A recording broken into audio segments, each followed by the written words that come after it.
Good evening. My name is Joshua Free. I am Director of Mardukite Research and Development, and this is episode 2 of Mardukite TV's 10th anniversary reboot on YouTube. Our current series is dedicated to reintroducing the world to the next-gen work of the Mardukite Chamberlains, particularly our primary source book, developing underground for nearly a decade as Necronomicon the Anunnaki Bible. It's going to be available in this 10th anniversary hardcover collector's edition on October 30th, 2018, which is already available for pre-order. And I realize some of you who are going to be watching this video later, sometime in 2019, will find that we've released a matching commemorative edition paperback as well. So, nearly a decade since the modern Mardukite inception, and we have been able to reach thousands now with our work in the movement.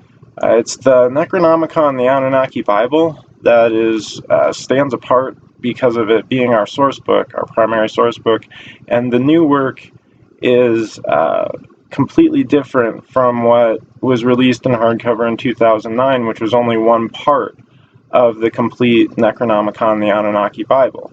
And it is developed over the course of the last decade, reaching its apex a couple years ago, and now being completely revised and updated to reach a new generation of truth seekers. It is simply a revolutionary, what we call New Age, advancement in authentic historical, spiritual, mystical, all of this research drawn from a unique, unparalleled combination of archaeological findings, esoteric, mystical, magical traditions, the real bulk of and substance of what people are looking for.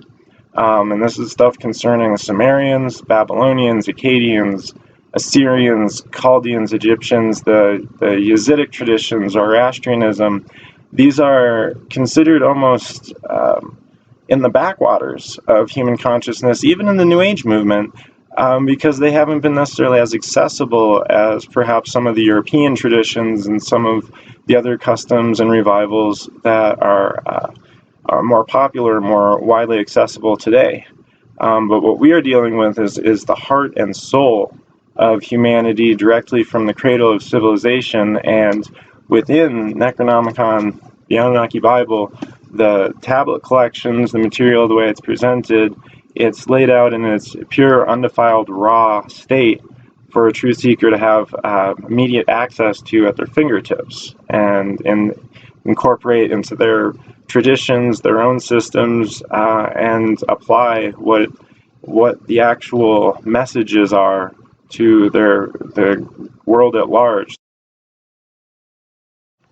What sets the modern Mardukite organization and the movement apart from a lot of others, and also what has become the subject of some controversy, is the fact that it is a balanced combination of the esoteric and the academic, the archaeological.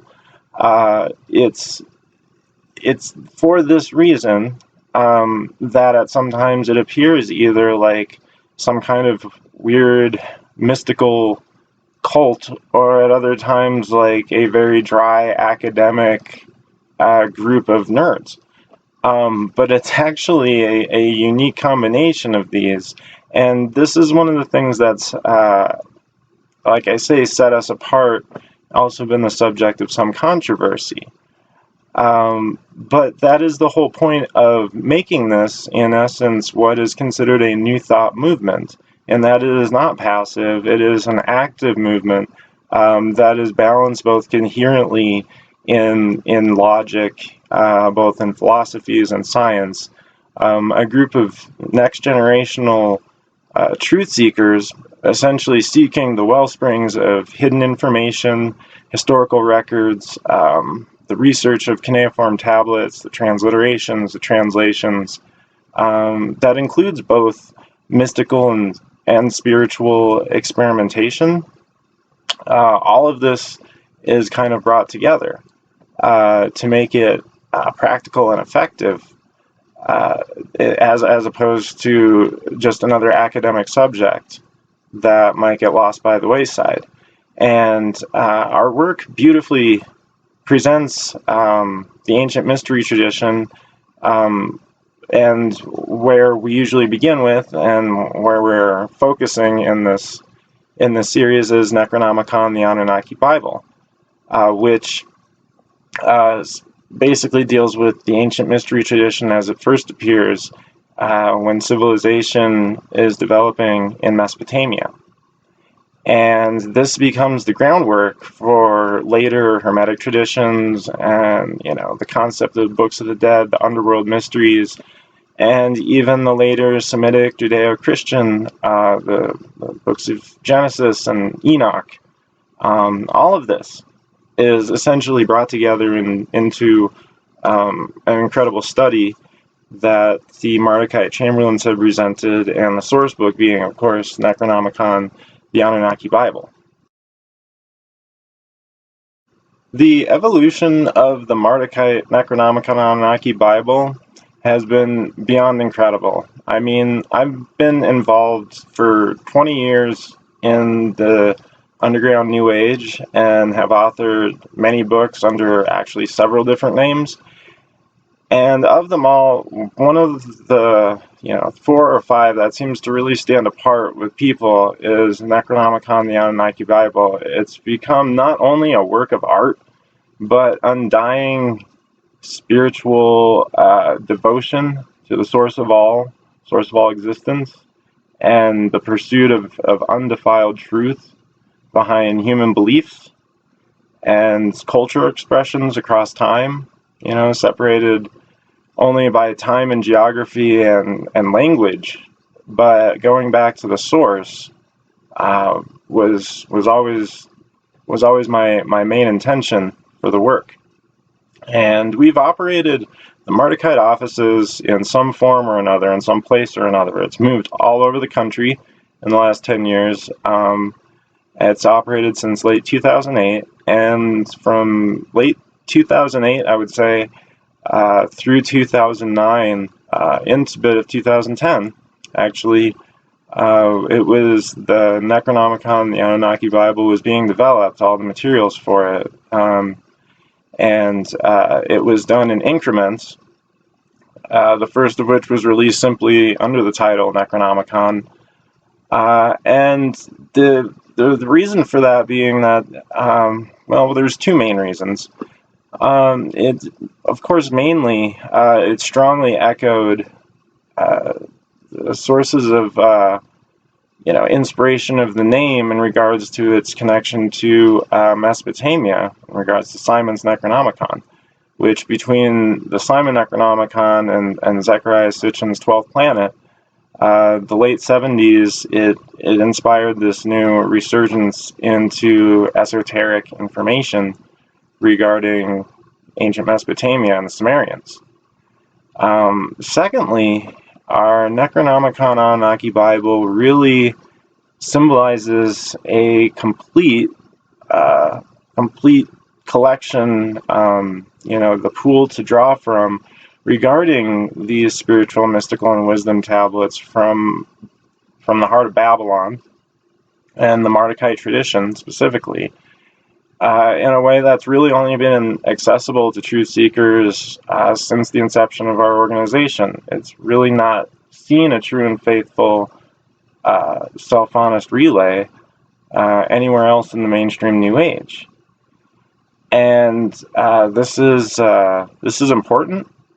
No matter what, obviously we have a certain focus to develop this stuff, but it's important for understanding the way that these systems and traditions, vocabularies have all unfolded for thousands of years since, and seeing them for how they really are at their core, and then how they've been copy and pasted over time. A lot of people, scholars especially, have this backwards reverse engineering way of looking at, what is more recent, more accessible, what we've been able to decipher or understand better, and then looking back to use that as their basis of understanding these more ancient aspects. And that's actually a fallacy. That's not the way that information was generated. That's not the way that it grew. And anyone who's played the game of passing words on, in a circle, pass information on that relay of communication and so forth, you're not getting any closer to the source going farther down the line. And so what our work is intended to do, and specifically what the Necronomicon, the Anunnaki Bible, collects, is the most ancient writings that are found on the planet, some of them very raw, some of them open to all kinds of interpretation, but it collects them and portrays them in a coherent, beautiful presentation for a truth seeker to form their own conclusions and examine, use as basis of other research as a means of actually progressing in this new age, as opposed to just doing the same things over again, copy and pasting, or reviving what is easiest and most accessible to us. During my extensive research with the Mardukite Chamberlain organization, it became very clear to me, the further we dug into the sources in the beginning of what the Necronomicon meant, was that the grimoire, quote-unquote, the grimoire that we were finding as we were looking farther into these tablets, looking at sources of them, which back in let's see, 2009, 2010, 2011 still, we were also still involved with people at the University of Chicago, University of Pennsylvania, and the museums connected to those. In 2012, I spent some time down in San Jose at the Rosicrucian Museum and Library also. But the work that we were uncovering, it seemed to be nothing really like the familiar notion of what magic books were in a world that is very used to the later derived, like Arabic and Latinized and Kabbalistic Keys of Solomon, Goetia, and so forth. So what we were finding as we put these tablet collections together the way they would have in ancient times, which they didn't have books, so they had to have these tablet collections that they were kept in temples, and the prescribes would use them. But the ancient writings on the planet were the basis for all the ancient religious beliefs, but also the foundation of all of the ones that came thereafter, what the progression and unfoldment of intellectual philosophy, religious theology, and this included directly, the Akkadians, which were Babylonian Chaldeans. The Akkadians were also Semitic people, so they were related to, the sources of like Judaism and the Old Testament. So, as truth seekers, which was the whole name that was placed on our efforts from the beginning, it seemed that the further extending our consciousness back into these ancient sources was really the only true truth to be had in the quest, and as opposed to later interpretations. So it ended up revealing not so much a wizard spellcasting grimoire the way people think of Necronomicon, but more like a priest Bible with a much purer intention in mind, actually, which would be like through true knowledge power.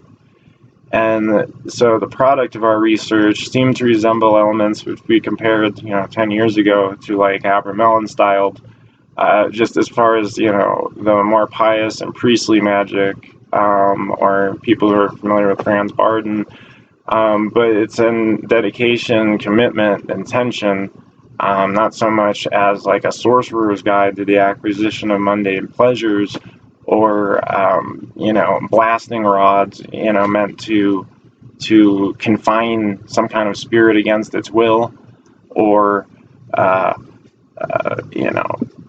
spending as much energy trying to protect yourself from the powers that you're dealing with as actually trying to channel them.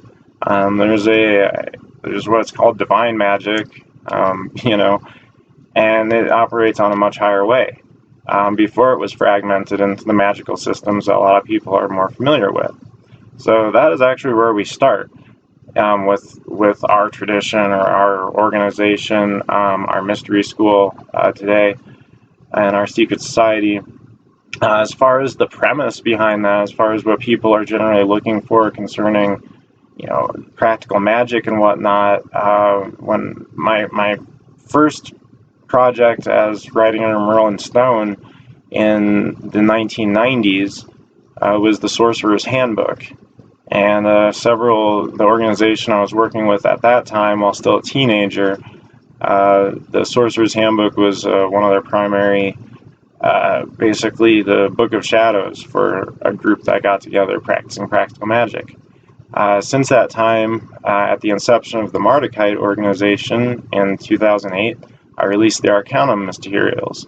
And the Great Magical Arcanum is a huge encyclopedic style interrelated reference that covers the entire scheme of magic systems and the metaphysical universe. It relates from everything from primitive shamanism beliefs to astrophysics and quantum physics and string theory, and how it all interrelates. So that kind of work I've done as a basis, what we called year zero, because our year one, our actual foundation, is after, I did Arcanum and Sorcerer's Handbook as these magical systems, the Golden Dawn, practical ritual magic, Wicca, witchcraft, Celtic Druidism, all these systems. These exist. Here, let's catalog them, and here are the practices, the beliefs, and so forth, main tenets. And what's not as easily accessible is going back to the root and source of all that in ancient times. And so that's what we're doing with Necronomicon, the Anunnaki Bible.